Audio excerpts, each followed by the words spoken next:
सीखने की अगर बात करें तो हम लोग बाहर में रहकर पढ़ाई लिखाई कर रहे थे और पढ़ाई लिखाई के करने के दौरान हम लोग काम भी किया करते थे, लेकिन काम करने का हमारा एक ही पर्पज़ था कि मुझे बड़ा आदमी बनना है। और कहा जाता है कि चेतन सर हम लोग एक बात बोलते हैं कि ज़िंदगी में जो इंसान जैसा सोचता है उसके साथ से नहीं करेगा। तो जिस तरीके से इस बिज़नेस में आपको आने को मौका मिला, उसी तरीके से मुझे भी आने को मौका मिला। और मैं ये ज़िंदगी में सोचा नहीं था कि यहाँ आने के बाद इतना बड़ा प्लेटफॉर्म मुझे मिले। और प्लेटफॉर्म मिलने के बाद ये एक मौका कहा जा सकता है, ये हमारे माँ बाप के कुछ अच्छे कर्म होंगे या हमारे कुछ अच्छे कर्म होंगे, तब जाके गैलवे हम लोग को मिला। गैलवे हम सभी लोगों के लिए एक वरदान है। जी सर, समझ रहे हैं। जो हम लोगों ने इस गैलवे बिजनेस में आज मिट्टी पे बैठने वाला इंसान आज इस गैलवे बिजनेस की बदौलत करोड़पति अरबपति है। और हम लोग बस साइकिल खरीदने की औकात नहीं थी। जब इस बिजनेस में हम लोग आए थे तो मेरे पिताजी एक साइकिल खरीदने की औकात नहीं थी, लेकिन आज हमने इस बिजनेस की बदौलत एक नहीं बल्कि हमने दो फोर व्हीलर खरीदा, दो टू व्हीलर खरीदा। आज कुछ नहीं तो मेरे पास 2 बीघा से प्लस ज़मीन है। आज ऊपर वाले के आशीर्वाद से अच्छा घर है, अच्छा फैमिली है, अच्छा सब कुछ। तो गैलवे एक समझिए ना कि हम सब के लिए एक वरदान है। और गैलवे हम लोग के लिए आने वाले समय में जो हम लोग का फ्यूचर है, ये जब हम लोग इस गैलवे से या हम दुनिया से जब जाएंगे तो हमारे बच्चों के लिए हम लोग अरबों की संपत्ति छोड़ के जाएंगे। लेकिन ये सर ये चीज़ें हम सब समझ रहे हैं, जैसे हम और आप, कि गैलवे बहुत बड़ा बिजनेस है। गैलवे का भविष्य बहुत उज्जवल है। डायरेक्ट सेलिंग का इंडस्ट्री का भविष्य बहुत उज्जवल है। लेकिन आज सर हमारे बिजनेस में बहुत सारे ऐसे लोग होते हैं जो बिजनेस में आते हैं और वो जुड़ते हैं तो उनको विश्वास क्यों नहीं होता सर? देखिए, विश्वास ना होने का सबसे बड़ा रीज़न ये है कि जैसे शुरुआती में जब नौकरी आई थी तो लोगों ने क्या किया ना कि नौकरी को करना पसंद नहीं किया था। पकड़ के लोगों को बॉर्डर पे लेके जाया जाता था, भाई तुम यहाँ काम करो, तुमको नौकरी मिलेगा, तुमको तनख्वाह मिलेगा। तो कुछ लोग उसमें उस मौके को पहचाने, समझ रहे हैं, और कुछ लोग उस मतलब नौकरी को छोड़ के चले आए। तो जो आज उस समय नौकरी को छोड़ के चले आए थे, आज वो घर में कुछ नहीं कर रहे। तो अभी हमारा जो डायरेक्ट सेल मार्केटिंग है, ये अभी शुरुआती दौर है। लोगों को बताना पड़ रहा। आज नौकरी के बारे में किसी को कहना पड़ता आप नौकरी करिए? नहीं, ऑटोमेटिक साम दाम दंड भेद लेके तैयार है। यानी मनी, पैसा, सोर्स, कोर्स, ये सब लेके तैयार है ताकि मुझे 20,000, 25,000, 50,000 की नौकरी मिल जाए। तो उसका शुरुआती दौर से कंपटीशन दौर आया। उसी तरीके से अभी डायरेक्ट मार्केटिंग एक शुरुआती दौर, आज लोगों को बताना पड़ रहा। लेकिन आने वाले समय में अभी आप सुने होंगे कि मतलब कि सरकार ने भी लागू कर दिया है कि मतलब MBA में मतलब डायरेक्ट मार्केटिंग कोर्स करवाया जाए। जी। और आने वाले 5 साल 10 साल में क्या होगा कि लोग कोर्स करके आएगा, तब जा करके डायरेक्ट मार्केटिंग बिजनेस करेगा। जी, समझ रहे हैं। तो जब 5 साल बाद हर गांव में, हर डिस्ट्रिक्ट में जब 4 गो, 5 गो, 6 गो GD होगा, उसके पास लग्जरी लाइफ होगी, गाड़ियाँ होगी, बंगला होगा, तो क्या लगता है सर, बताना पड़ेगा? नहीं सर, बिल्कुल नहीं बताना पड़ेगा सर। हम सब जैसे काम कर रहे हैं सर। जी। अब आप ही को देखिए सर, आपने कम समय में, और जहाँ तक मैं जानता हूँ आपको सर, बाहर की दुनिया में आप किसी मेडिकल लाइन पे दुकान पे आप बैठते थे और 8,000 की नौकरी करते थे और उससे घर का गुजारा आपका चलता नहीं था।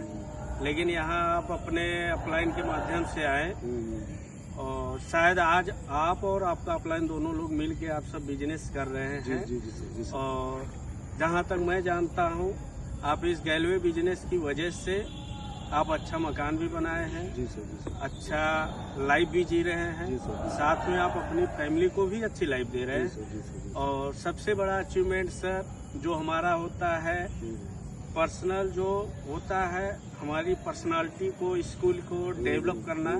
यानी कि जो आपका बाहर की दुनिया में आप पैसे कमा लेते हैं, लेकिन ये जो पर्सनालिटी है और ये जो बात करने का सर आपका तरीका है, ये जो ड्रेसिंग सेंस आपका पहनने का है, जो मेंटेन करके हेयर स्टाइल, और जो आपका दिख रहा है, शायद वो बाहर इंडस्ट्री में नहीं हो पाता। बिल्कुल नहीं। अगर ये संभव हो पाया तो डायरेक्ट सेलिंग इंडस्ट्री, गैलवे इंडस्ट्री में, तो यही चीजें मैं आपसे एक और प्रश्न छोटा सा करना चाहूँगा सर, कि कुछ हमारे जो डाउनलाइन भाई हैं जो हमारे नए नए बिजनेस से जुड़ रहे हैं, जी जी जी। तो इस बिजनेस में कुछ यात्रा को क्या करते हैं, सफर करते हैं, यानी कि वो सीढ़ी से पीढ़ी बनते हैं, थोड़ी सी परेशानी आ जाती है सर तो बहुत परेशान होने लगते हैं और बिजनेस को छोड़ने का निर्णय ले लेते हैं सर। तो उनको थोड़ा सा सर आप क्या आपके जीवन में कभी ऐसा नहीं आया कि आपने काम करना शुरू किया और आपको रिजेक्शन नहीं आया सर? तो यही मैं आपसे जानना चाहता हूँ सर। देखिए, सबसे बड़ी चीज है कि एक कहावत है भोजपुरी में कि सब कुत्ता अगर कैसे चलेगा थड़िया में कौन चाटेगा। जी ये भोजपुरी में एक कहावत है। देखिए, दुनिया का हर काम हर इंसान नहीं करता, ये बात तो आप जानते हैं। चाहे नौकरी हो गया, चाहे बिजनेस हो गया, चाहे विदेश जाना हो गया, चाहे कोई भी काम हो गया, दुनिया का हर काम हर आदमी नहीं करता। दूसरा चीज, ये इंडस्ट्री जो है ये गरीबों के लिए, जी सर, ये गरीबों के लिए है। और इस बिजनेस को वही करता है जिसके पास बहुत बड़ा सपना होता है, जिसकी घर में परेशानियां होती हैं और जो इस बिजनेस से बहुत बड़ा अचीवमेंट करना चाहता है, यानी एक लाइफ स्टाइल बनाना चाहता है, अपने गांव में, अपने डिस्ट्रिक्ट में एक अलग रुतबा बनाना चाहता है, वो इस बिजनेस को करता है। और रहेगी सर परेशानी की, तो परेशानी एक चुनौती है जो खाली परेशान करने के लिए इंसान के पास है, तो उसको टच करती है। जैसे हम एक मार्केट में जाते हैं ना, तो सर हम लोग मटका खरीदते हैं 40 रुपये 50 रुपये का, तो उस मटके को ना हम लोग ठोकते हैं, पानी डालते हैं, आप चू तो नहीं जाओ पानी। उसी तरीके से ना भगवान भी हमको ना, सोचिए कि मैं आपको पहले बताया कि मैं गरीब कर रहने वाला हूँ और आज मेरे पास ऊपर वाले के आशीर्वाद से सब कुछ है। तो भगवान ने मुझे भी टच किया, मुझे भी चेक किया, क्या अखिलेश करोड़ों की प्रॉपर्टी बनाने लायक है, क्या वो गैलवे में 50,000 कमाने लायक है? मुझे भी टच किया। लेकिन मैंने क्या किया कि वहाँ जब जब भगवान ने मेरे से टच किया, तब तक हमने अपने आप को क्या किया कि जब तक तोड़ेंगे नहीं तब तक छोड़ेंगे नहीं। मैंने वहां पर अपने आप से चुनौती स्वीकार किया कि भगवान तू मुझे कितना दुख देगा। मैं भी अपने आप से कमिटमेंट करता हूं कि जब तक कामयाबी मेरे पास नहीं आएगी मैं इस बिजनेस को छोड़ने वाला हूं। और रह गई लोगों की भागने की, तो हर काम को हर इंसान छोड़ता है, समझ रहे हैं सर? तो सबसे बड़ी चीज है कि एक इंसान को अपने अंदर से एक आग पैदा होना चाहिए कि मुझे अपनी गरीबी को उखाड़ के फेंकना। कुछ लोग होता, देखिए हर काम को हर आदमी नहीं करता, समझ रहे हैं? जैसे कुछ लोग होता है, बिजनेस में 3 प्रकार के लोग आते हैं, एक टाइम पास करने वाले, एक खाना खाने वाले और एक कामयाब होने वाले। टाइम पास कौन करता है? जिसके पास कुछ अच्छा प्रॉपर्टी होता है, उसके पिताजी काम करते हैं, सोचता है कि चलो भाई 2-4-10 दिन रह करके चला जाए। एक होता है चलो भाई पैसा लगा लिए, खाना खा लेते हैं, उसके बाद चले जाएंगे। और एक होता है कामयाब। तो कामयाब वही होता है जिसके पास सपने होते हैं, जो जिंदगी में कुछ करना चाहता है, जो अपने माँ बाप को गरीबी को देख रहा है, जो सोच रहा है कि आने वाले समय मेरे पास गाड़ी होगा, घर होगा, बंगला होगा, वही इस बिजनेस में सर कामयाब। जी सर, राइट सर, आप बहुत अच्छी बातें बताएं सर कि इस बिजनेस में आते हैं बहुत सारे लोग। और जैसा कि आपने अपने स्टोरी के माध्यम से बताया, हम भी आए, लेकिन हमने भी परेशानी और समस्याएं को देखा। लेकिन जो सबसे बड़ा हमने इस बिजनेस में अपना मोटिवेशन बनाया अपनी घर की परिस्थिति को लेकर, यानी कि अपने माता पिता और अपने परिवार के जितने भी सदस्य हैं, साथ में अपने आप को कुछ ऐसा कर जाना है कि सबको बेहतर लाइफ दे सके गैलवे से।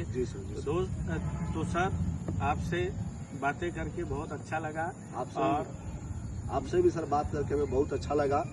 और गैलवे हम लोग के लिए एक वरदान है, मैं फिर से यही बात कहना चाह रहा हूँ। और हम लोग गैलवे को दूर तक लेके जाने के लिए एकजुट होना पड़ेगा। जी जी। और हम लोग को गैलवे को बढ़ाने के लिए अपनी जान तक भी गिरवी रखना पड़ेगा। जी, उसके लिए कम नहीं करना चाहिए, समझ रहे हैं? कुछ लोगों ने मुझे, अभी दूसरी कंपनी चल रही थी, तो लोगों ने बोला गैलवे में